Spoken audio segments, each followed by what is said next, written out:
see what was happening. She happened to just look up during an instant read. She didn't even know it was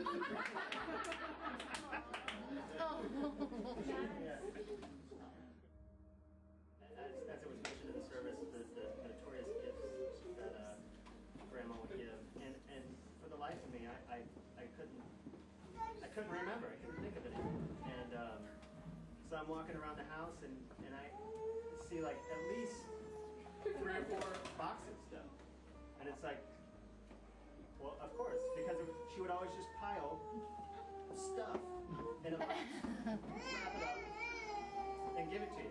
And so we still have at least 3 or 4 boxes. Hey, hush!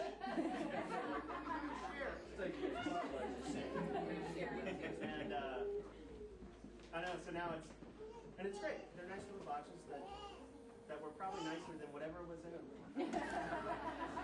Like I said, can't remember what was in them, but walking around the house seeing all the boxes just reminded me of her. Hey, go in the room and stay. I'm going to motorcycle. Yeah. He's like, There we go. later, Dave, buddy. So, excuse me.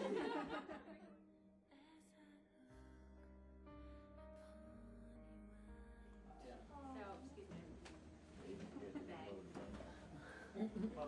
Yeah, and then the box.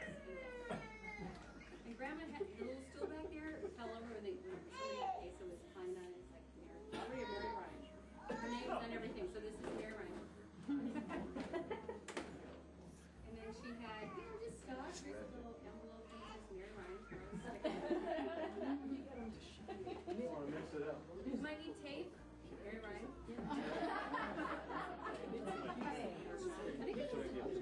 But it's got her name on it.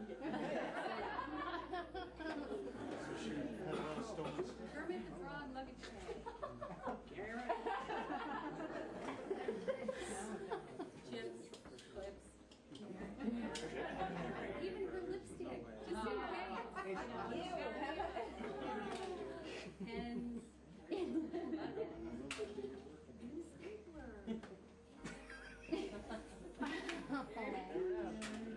And we got a little, I don't know, card thing. Oh, this is good. It's not the age, it's the attitude. And we got her little shoe costume. Yeah, she didn't like stick her name on it really, but there's a sticker on the name. Just in case you wanted to know who it was. She's starting. I didn't see a lot of Mary, but I knew Mary over a long period of years. And I haven't known many people who were as in love with life and lively and looking for the fun as Mary. And I mean, it's she's the kind of person you want to be around. And she always brought that. And I miss her a lot.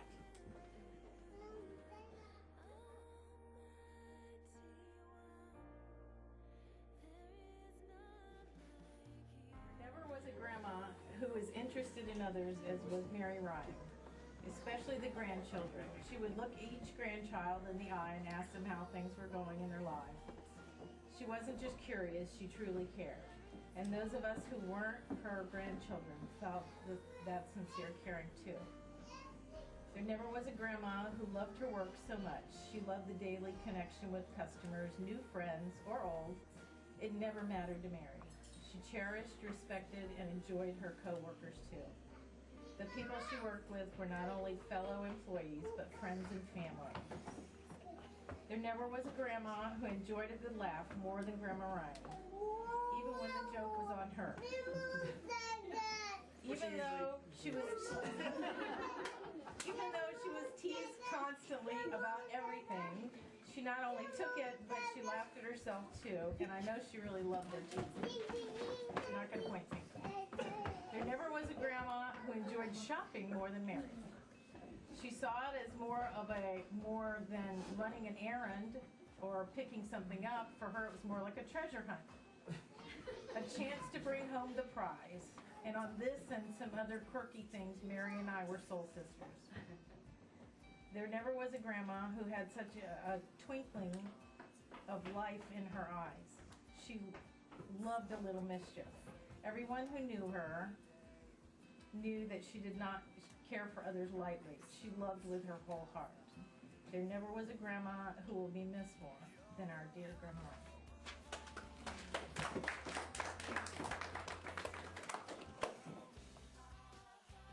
When I think of grandma, I think of the word warmth because, you know, it's not coincidence that it would be her blankets that she made me as I curl up at night, and the scarves that she made to keep you warm outside. I just think it's so amazing that those were the things that she chose to make and bring joy to people's lives, because that's exactly what she did. She brought warmth to everybody that knew her, and she was just amazing.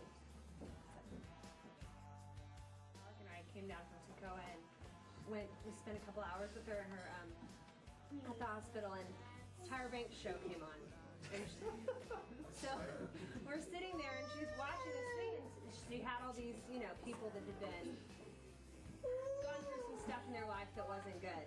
And she just turns and she looks at me, and sorry that there are little people in the room, but she turns and looks at me and said, "So, how are you and Alec going to talk to your children about sex?"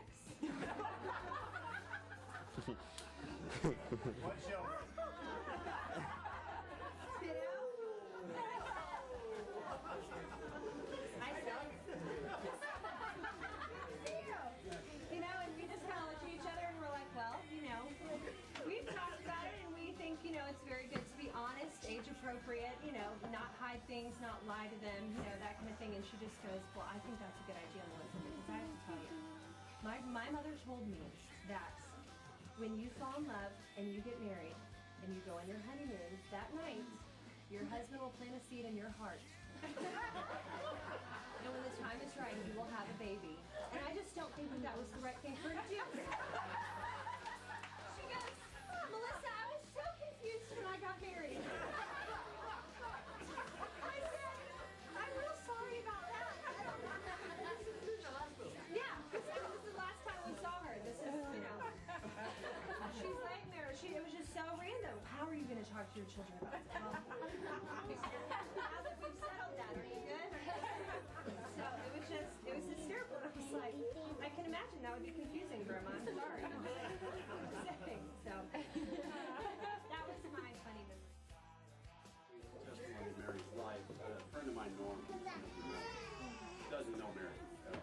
He came to the memorial. And it's people that live life that reflect in other people and the stories that they tell that can either bring someone to life after they've gone, or they can just go. And Norm, I mean, a lot of people enjoyed that, and it's not a testimony to people that put it together, how it was put together, and he just said when he left, he said, I didn't know her at all, but I know her now.